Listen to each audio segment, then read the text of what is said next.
আমি অনেক লোককে বলতে দেখি যে আওয়ামী লীগ অপ্রাসঙ্গিক হয়ে যাবে, হ্যান হবে। এই যে হাসনাত আব্দুল্লাহ বলছে আওয়ামী লীগ বুঝে, আওয়ামী লীগও বুঝে না, অপ্রাসঙ্গিকও বুঝে না।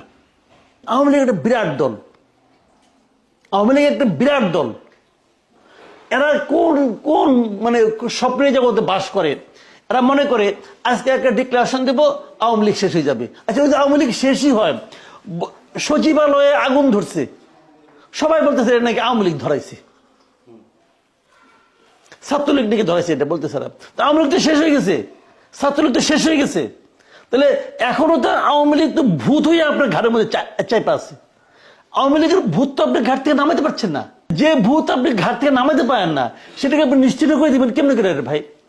সেই দলকে আপনি অপ্রাসঙ্গিক কেমনে করে করবেন? আওয়ামী লীগের প্রসঙ্গ তো আপনার টাইম আনতেছেন। যে আওয়ামী লীগকে নিশ্চিন্ন করার চেষ্টা করাটাই হবে আত্মঘাতী।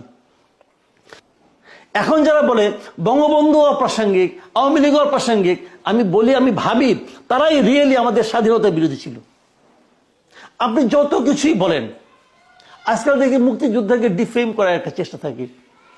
আপনি যত কিছুই বলেন, আজকাল থেকে 100 বছর পরে হলো, ইতিহাসটা অনেকটা ওই পুকুরের মতো। এই যে নতুন পুকুর করলে পরে যেমন প্রথমে ঘোলা পানি থাকে, সেই পানিটা থিতে দিয়ে যেমন কিছু সময় লাগে, ইতিহাস এরকম। যে 100 বছর পরে যে আপনি বুঝবেন যে রিয়েল ইতিহাসটা কি। 100 বছর পরে হলে দেখবেন আপনার বাংলাদেশের রিয়েল ইতিহাসে মুক্তিযোদ্ধা এটা হবে সম্মানের উচ্চারণ, আর রাজাকার হবে সবচেয়ে ঘৃণিত উচ্চারণ। এটাই বাস্তবতা। এই বাস্তবতাকে মেনে কাজ করতে হবে। যে সমস্ত রাজাকার ওই একদিন স্লোগান দিয়ে বলছিল যে আমরা জয় করে ফেলেছি, জয় হয় না। এই দেশে মানুষের মানে রাজাকার একটা ঘৃণার উচ্চারণ হিসেবে আছে, আগামীতেও থাকবে।